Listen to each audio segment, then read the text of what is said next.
Captain Sarah Mitchell stepped out of her civilian car at the main gate of Fort Braxton, the morning sun casting long shadows across the concrete barriers.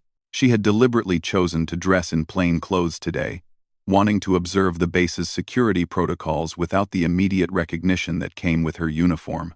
At 32, Sarah had spent the last decade climbing the ranks of the military, eventually earning command of one of the most elite special operations units in the country. The gate area buzzed with typical morning activity. Soldiers in various uniforms processed through security checkpoints, their boots clicking against the pavement in rhythmic patterns. Sarah approached the visitor's entrance, knowing she would need to show identification before being allowed to proceed to the main personnel gate. She had done this countless times, but today felt different somehow. Private Jake Morrison stood at the security checkpoint, his posture rigid and his eyes scanning each person who approached. At 21, he had been stationed at Fort Braxton for only 6 months, still eager to prove himself worthy of his position. He took his duties seriously, perhaps too seriously, and had developed a reputation among his peers for being overly strict with security protocols. As Sarah walked toward the checkpoint, she noticed Morrison's gaze settle on her with obvious suspicion. She understood his caution to some degree. A woman in civilian clothes approaching a military installation would naturally warrant scrutiny. However, she also sensed something else in his demeanor, a particular kind of dismissiveness that she had encountered throughout her career. "Ma'am, you need to use the visitor's entrance," Morrison called out before Sarah had even reached his position. His tone carried an authority that seemed disproportionate to the situation, and his gesture toward the separate entrance was more aggressive than necessary. Sarah paused, maintaining her composure despite the irritation building within her. She had planned to use the visitor's entrance anyway, but Morrison's assumption that she didn't belong at the main gate struck a familiar chord. Throughout her military career, she had faced similar assumptions, that she was somehow less qualified, less important, or simply didn't belong in spaces dominated by men. "I understand the protocol," Sarah replied calmly, reaching into her bag for her identification. "I have my credentials right here." Morrison's expression remained skeptical as he watched her movements. In his limited experience, most civilians who approached the base were either contractors, family members, visiting personnel, or individuals with administrative business. The idea that this woman might hold significant military rank hadn't crossed his mind. Her casual attire and relatively small stature reinforced his assumptions about her status. When Sarah produced her military identification card, Morrison barely glanced at it before waving dismissively toward the visitor's entrance. "Like I said, ma'am, visitor processing is over there. You'll need to fill out forms and wait for an escort." The dismissal was swift and decisive, but Sarah noticed that Morrison hadn't actually examined her credentials. She watched as he processed the soldier behind her with considerably more attention and respect, carefully reviewing the man's identification and engaging in brief professional conversation. The contrast was stark and telling. Sarah decided to test the situation further. "Private, I believe you should examine my identification more carefully. I'm not a visitor to this base." Morrison's jaw tightened with annoyance. From his perspective, this civilian woman was now challenging his authority and disrupting the smooth flow of his security checkpoint. He had been trained to be thorough but efficient, and her persistence seemed like an unnecessary complication to his duties. "Ma'am, I don't need to examine anything more carefully. I can see you're in civilian clothes, and protocol requires all civilians to use the designated entrance. Please proceed to visitor processing or I'll need to call for additional assistance." The threat was implicit but clear. Morrison was prepared to escalate the situation rather than admit he might have made an error in judgment. His pride and his assumptions about Sarah's place in the military hierarchy had created a confrontation that could have been easily avoided. Sarah felt the familiar weight of having to prove herself in a system that often questioned her presence. She had experienced similar situations throughout her career, moments where her authority was challenged not because of her qualifications or performance, but because she didn't fit the expected image of military leadership.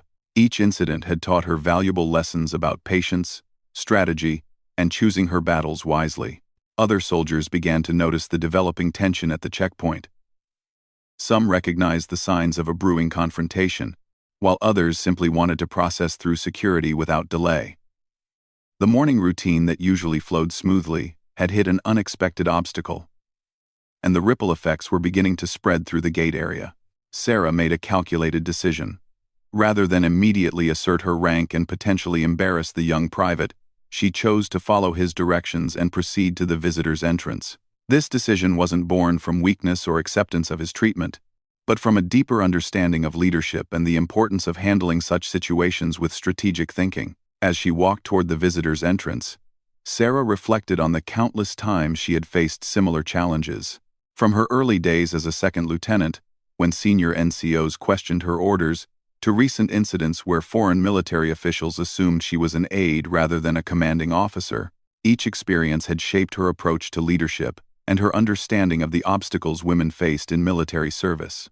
The visitor processing area was staffed by Sergeant Elena Rodriguez, a seasoned military police officer who had worked base security for over 8 years. Rodriguez prided herself on her ability to quickly assess situations and people, skills that had served her well in various challenging assignments throughout her career. When Sarah approached the visitor's desk, Rodriguez immediately noticed something different about this particular civilian. There was a bearing, a way of moving and carrying herself that suggested military training and experience. Rodriguez had processed thousands of visitors over the years, and she had developed an instinct for recognizing people who belonged in military environments. "Good morning, ma'am. How can I assist you today?" Rodriguez asked, her tone professional but warmer than Morrison's had been. Sarah appreciated the more respectful approach, even though she was still being processed as a civilian visitor. "I need access to the base. I have an appointment with Colonel Harrison at 0900 hours. Rodriguez noted the precise military time reference and the confident manner in which Sarah mentioned the base commander. These details, combined with Sarah's bearing, suggested this was not a typical visitor situation. Rodriguez decided to examine Sarah's identification more carefully than Morrison had. When Rodriguez looked at Sarah's military ID card, her eyes widened slightly with recognition and surprise.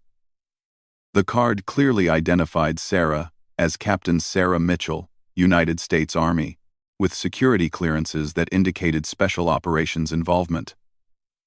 Rodriguez realized immediately that a significant error had been made at the main gate. "Captain Mitchell, I apologize for any confusion. You should have been processed through the personnel entrance. Let me contact someone to escort you directly to Colonel Harrison's office." Sarah noticed the immediate change in Rodriguez's demeanor and tone. The respectful acknowledgement of her rank felt like a relief after the dismissive treatment she had received from Morrison. However, she also recognized this as an opportunity to address the larger issue that had occurred at the main gate. "Sergeant Rodriguez, before we proceed, I think there's something we need to discuss about the security protocols at the main entrance."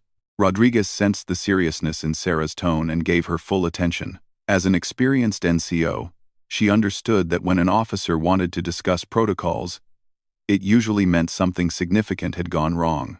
Sarah explained the encounter with Morrison, carefully detailing his failure to properly examine her credentials and his dismissive treatment. She emphasized that while she understood the importance of security measures, the incident revealed potential gaps in training and awareness that could have broader implications for base security and military professionalism.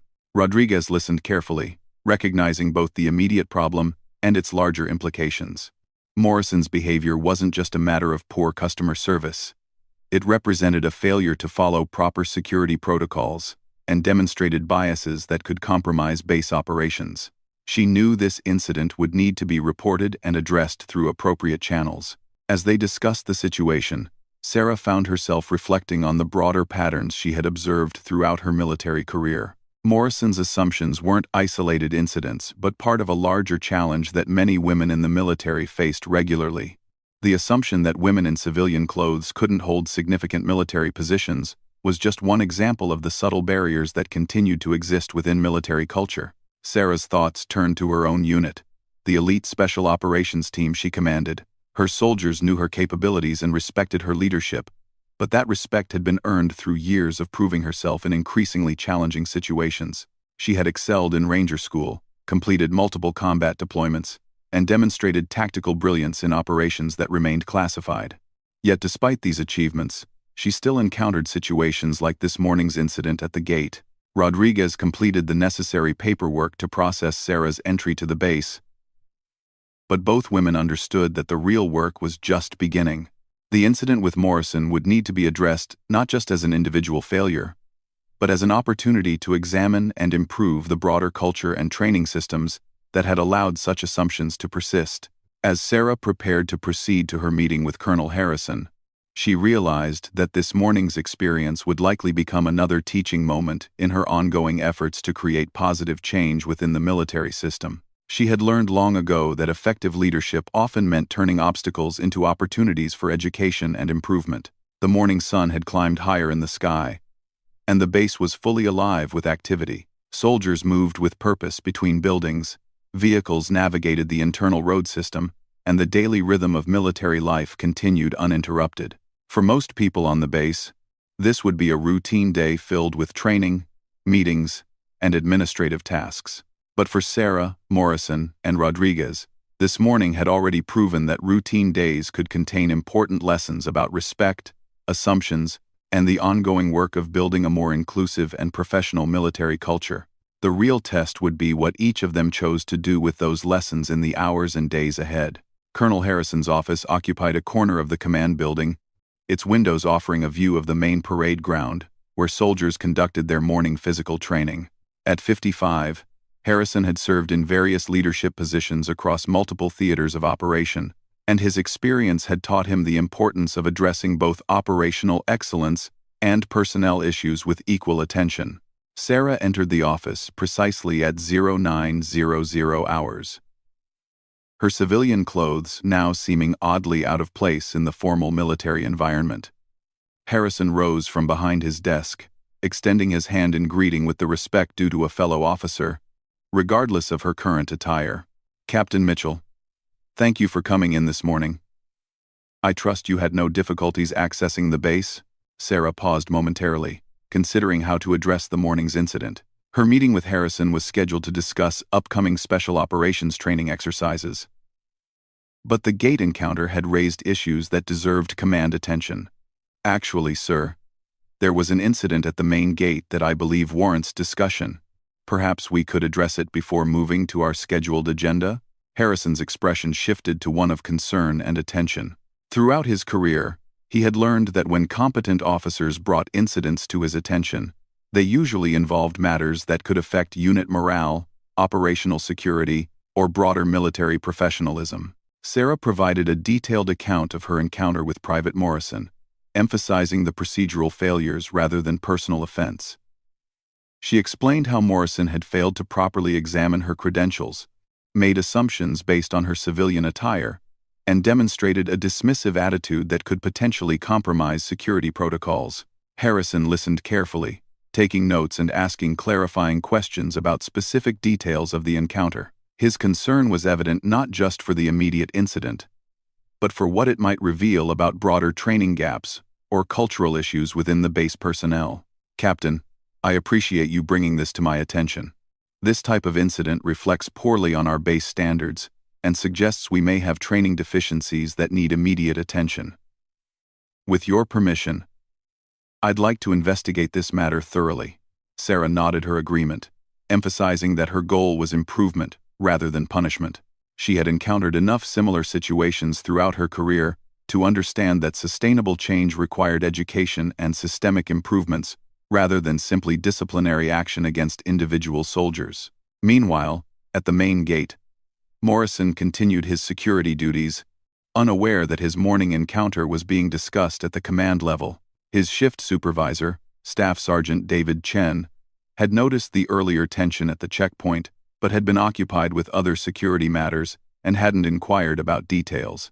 Chen was a 15-year veteran who had learned the importance of maintaining both security standards and professional courtesy in his gate operations. He had observed Morrison's performance over the past 6 months and generally found him to be dedicated and reliable, though sometimes overly rigid in his interpretation of protocols. During a brief lull in gate traffic, Chen approached Morrison to discuss the morning's activities. "Morrison, I noticed some tension earlier at your checkpoint. Everything proceeding smoothly with security protocols?" Morrison straightened his posture, interpreting the question as an opportunity to demonstrate his vigilance and dedication to duty. Yes, Staff Sergeant. I had to redirect a civilian woman to visitor processing earlier. She seemed to think she could use the personnel entrance, but I maintained proper protocol. Chen's experience told him there might be more to the story than Morrison's brief summary suggested. He had learned that situations involving civilian access to military installations often contained complexities that weren't immediately apparent, especially when they involved individuals with military connections or clearances. Did you examine her identification thoroughly before directing her to visitor processing? Chen asked, his tone remaining neutral but probing for additional details. Morrison's confidence faltered slightly as he recalled the encounter. I could see she was in civilian clothes. Staff Sergeant, I didn't think it was necessary to examine her ID closely, since she obviously needed to use the visitor entrance anyway. Chen recognized the potential problem immediately. Military protocol required thorough examination of all credentials, regardless of attire or initial assumptions about an individual's status.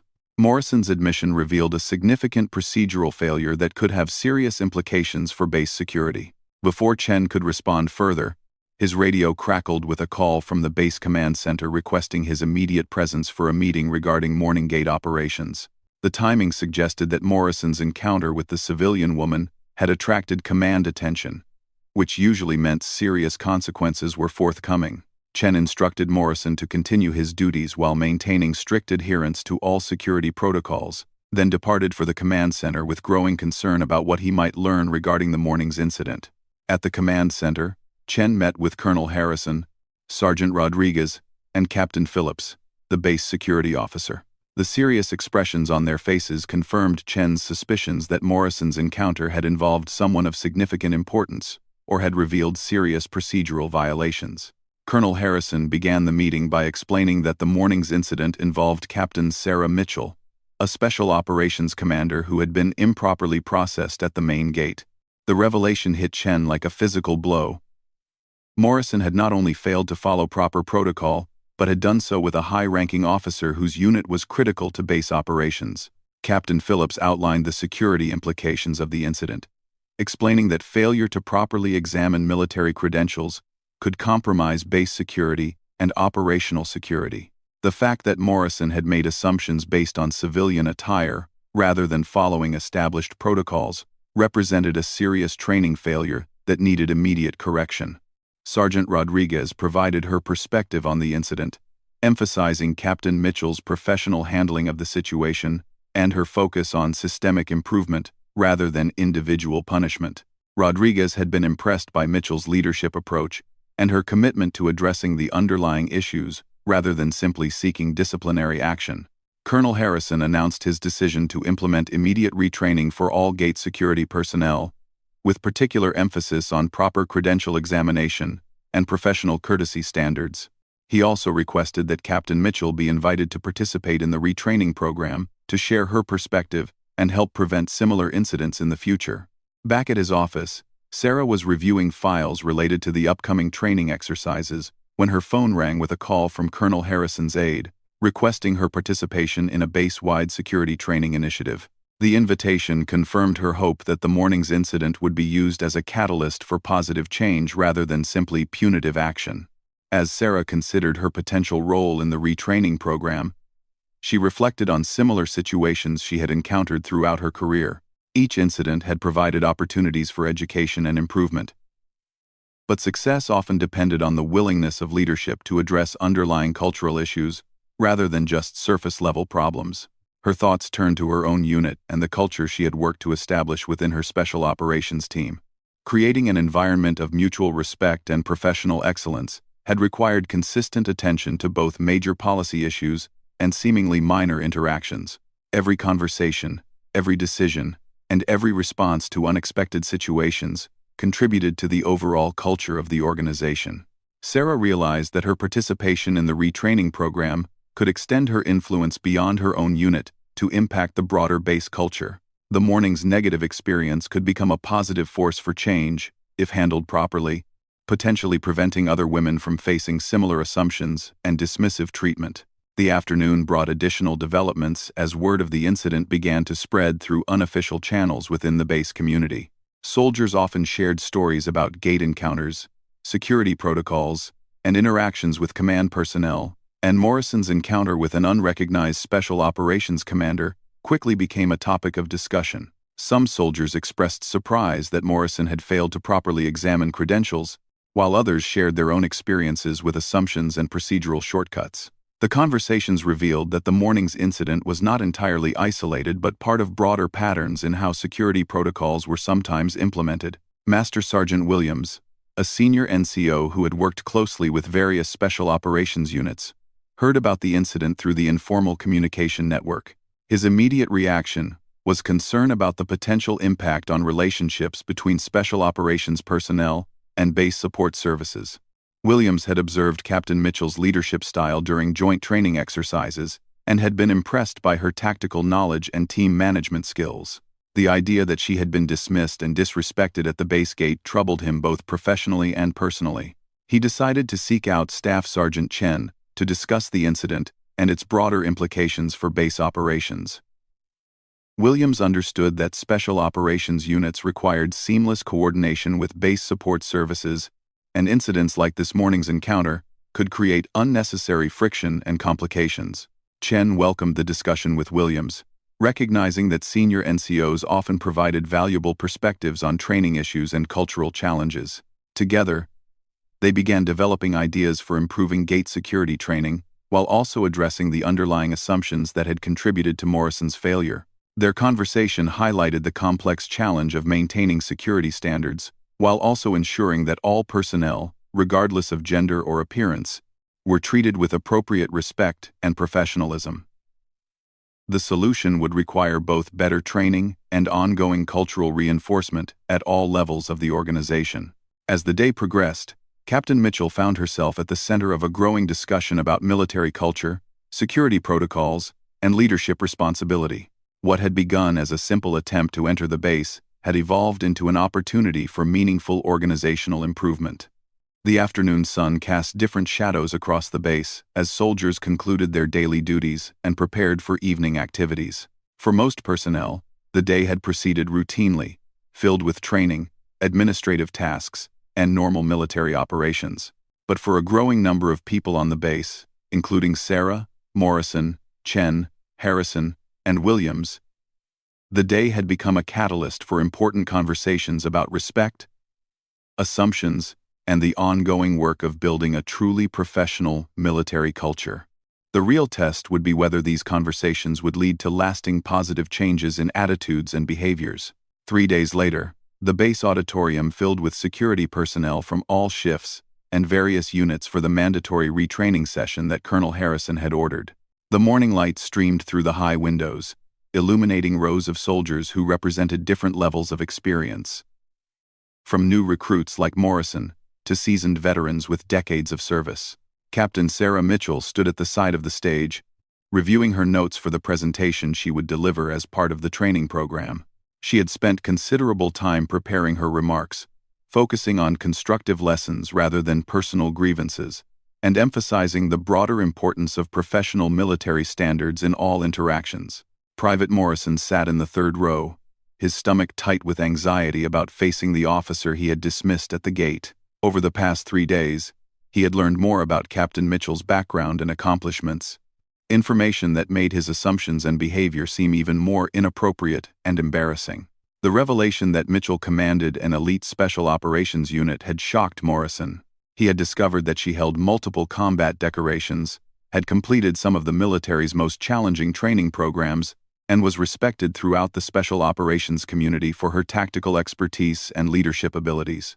Staff Sergeant Chen had spent hours with Morrison during the previous days, helping him understand not just the procedural failures he had made, but the underlying assumptions that had contributed to his poor judgment. Chen's approach had been educational rather than purely disciplinary, focusing on preventing future incidents rather than simply punishing past mistakes. Colonel Harrison opened the training session by explaining the context and importance of the retraining initiative. He emphasized that maintaining security standards required both vigilance and professionalism, and that assumptions based on appearance or gender could compromise both security and military readiness. Today's training addresses an incident that occurred earlier this week, but more importantly, it addresses attitudes and practices that affect our daily operations and our reputation as professional soldiers. We will examine what went wrong, why it went wrong, and how we can ensure similar failures don't occur in the future. Captain Phillips presented the first portion of the training, reviewing proper credential examination procedures and security protocols. His presentation included specific examples of identification documents, security clearances, and the importance of thorough examination regardless of an individual's appearance or attire. The audience listened attentively as Phillips explained how assumptions and shortcuts could create security vulnerabilities that might be exploited by hostile actors. He emphasized that proper protocol required treating every credential examination as potentially critical to base security, regardless of how routine the interaction might seem. When Captain Mitchell took the stage, the auditorium grew particularly quiet. Her presence commanded attention not through intimidation but through the quiet confidence and professionalism that had earned her respect throughout her military career. 3 days ago, I approached the main gate of this base in civilian clothes for legitimate military business. What happened next provides us with an opportunity to examine our protocols, our assumptions, and our commitment to professional military standards. Mitchell's presentation was measured and thoughtful, avoiding personal attacks while clearly explaining the problems that had occurred. She walked through the incident step by step, highlighting specific moments where different choices could have led to better outcomes. She explained how proper credential examination would have immediately identified her military status and appropriate security clearances. She described how professional courtesy could have been maintained even while following necessary security protocols. Most importantly, she addressed how assumptions based on gender and civilian attire had prevented proper procedure implementation. I want to be clear that this incident is not unique to this base or to any individual soldier. Throughout my career, I have encountered similar situations that reflect broader challenges within military culture. Our goal today is not to assign blame, but to learn from this experience and commit to better standards going forward. Morrison listened to every word, recognizing his failures in each example Mitchell provided. Her professional approach to the situation impressed him, but it also highlighted how poorly he had handled the encounter. He realized that his assumptions had been based on stereotypes rather than proper military protocol. As Mitchell continued her presentation, she shared examples from her own career where proper protocol and professional courtesy had enhanced rather than compromised security operations. She explained how respectful treatment of all personnel contributed to better information sharing, improved cooperation, and enhanced overall security effectiveness. When we fail to recognize the capabilities and contributions of all military personnel, regardless of their appearance or gender, we weaken our overall mission effectiveness.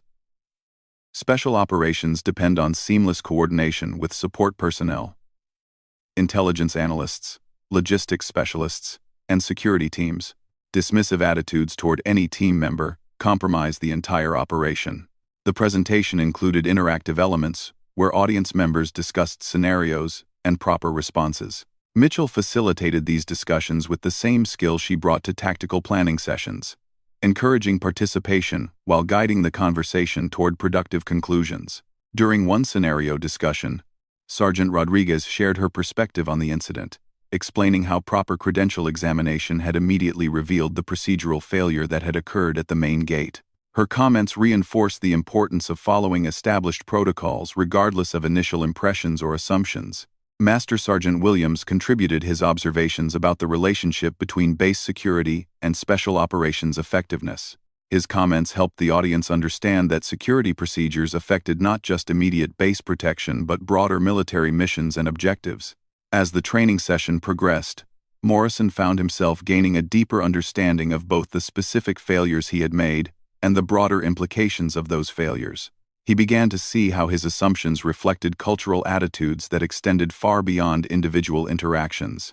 During a break in the formal presentation, Morrison approached Staff Sergeant Chen to discuss his growing understanding of the incident's significance. Chen had been monitoring Morrison's reaction throughout the training session, pleased to see genuine engagement and reflection rather than defensive resistance. "Staff Sergeant, I'm beginning to understand that what happened wasn't just about following procedures incorrectly. I made assumptions about Captain Mitchell based on her gender and civilian clothes, and those assumptions prevented me from doing my job properly. Chen nodded approvingly at Morrison's insight. That's exactly right, Morrison. The procedure failures were serious, but the underlying assumptions are what we really need to address. Those same assumptions could affect how you interact with female officers, civilian contractors, or visiting personnel in the future. Their conversation continued as Morrison explored his own biases and assumptions, working to understand how they had developed and how he could prevent them from affecting his performance in the future.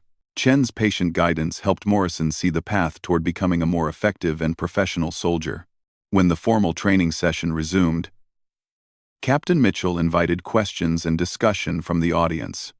The questions revealed that many soldiers had encountered similar situations or had concerns about balancing security requirements with professional courtesy. One female sergeant described experiences where her authority had been questioned by junior personnel, while a male lieutenant shared observations about assumptions made regarding civilian contractors. The discussion revealed that the morning's incident represented broader patterns that affected multiple aspects of base operations. Mitchell's responses to these questions demonstrated her understanding of the complex challenges facing modern military organizations. She emphasized that addressing cultural issues required sustained effort from personnel at all levels, not just policy changes or training sessions. Changing culture requires changing individual attitudes and behaviors. Each interaction we have with fellow service members, civilian personnel, or visitors reflects our professional standards and our commitment to military excellence. We each have the responsibility to maintain those standards, regardless of who is watching or what consequences we might face. As the training session neared its conclusion, Colonel Harrison returned to the stage to address the next steps and ongoing expectations. He announced policy changes that would enhance credential examination training and established regular assessments of gate security procedures. More importantly, Harrison emphasized that the cultural changes discussed during the training session would require ongoing attention and commitment from all personnel. He made it clear that assumptions based on gender, appearance, or civilian status would not be tolerated and could result in serious disciplinary action. Today's training is not the end of our efforts to address these issues. It is the beginning of a renewed commitment to professional military standards that recognize and respect the contributions of all personnel. Each of you has the responsibility to maintain these standards in your daily interactions and to address problems when you observe them. After the formal session ended, Morrison approached Captain Mitchell directly, his nervousness evident but his determination clear. He had spent considerable time during the past 3 days preparing for this conversation, understanding that a simple apology would not be sufficient to address the significance of his failures. Captain Mitchell, I want to apologize for my behavior at the gate and for the assumptions I made. I understand now that my actions reflected poorly on the military and could have compromised security protocols. I am committed to learning from this experience and ensuring it never happens again. Mitchell appreciated Morrison's direct approach and genuine remorse. She had observed his engagement during the training session and recognized his sincere desire to improve. Her response reflected her leadership philosophy of using mistakes as opportunities for growth rather than simply occasions for punishment. Private Morrison, I appreciate your apology and your commitment to improvement. What's most important now is that you apply what you've learned, not just to future gate duties, but to all your interactions with fellow service members. Use this experience to become a better soldier and to help others avoid similar mistakes. Their conversation continued for several minutes, with Mitchell providing specific guidance on professional development and Morrison asking thoughtful questions about improving his performance. The exchange demonstrated that the morning's negative incident had indeed become a catalyst for positive growth and learning. In the weeks that followed, the changes implemented as a result of the training session became evident throughout base operations. Gate security procedures were enhanced with additional training and regular assessments. More importantly, personnel at all levels demonstrated increased awareness of professional standards and cultural sensitivity. Morrison's performance improved dramatically as he applied the lessons learned from his encounter with Captain Mitchell. His credential examinations became more thorough. His interactions with all personnel became more respectful, and he began helping newer soldiers understand the importance of professional military standards. Staff Sergeant Chen observed these changes with satisfaction, recognizing that effective leadership often involved turning mistakes into learning opportunities.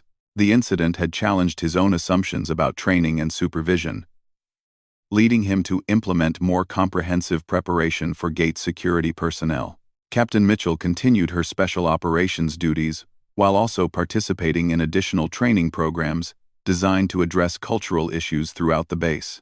Her professional handling of the initial incident had earned her respect and credibility that extended her influence beyond her immediate unit. Colonel Harrison used the incident as a case study in other training programs, emphasizing how individual actions could reflect broader organizational culture, and how leadership responses could either perpetuate problems or create opportunities for improvement. The morning's gate encounter had become a powerful example of turning challenges into positive change. 6 months later, Morrison was selected for promotion based on his improved performance and demonstrated commitment to professional standards.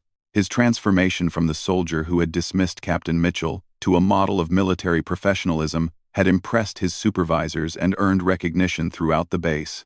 During his promotion ceremony, Morrison reflected on how a single incident had changed his understanding of military service and professional responsibility. The encounter with Captain Mitchell had forced him to examine his own assumptions and biases, ultimately making him a better soldier and a better person.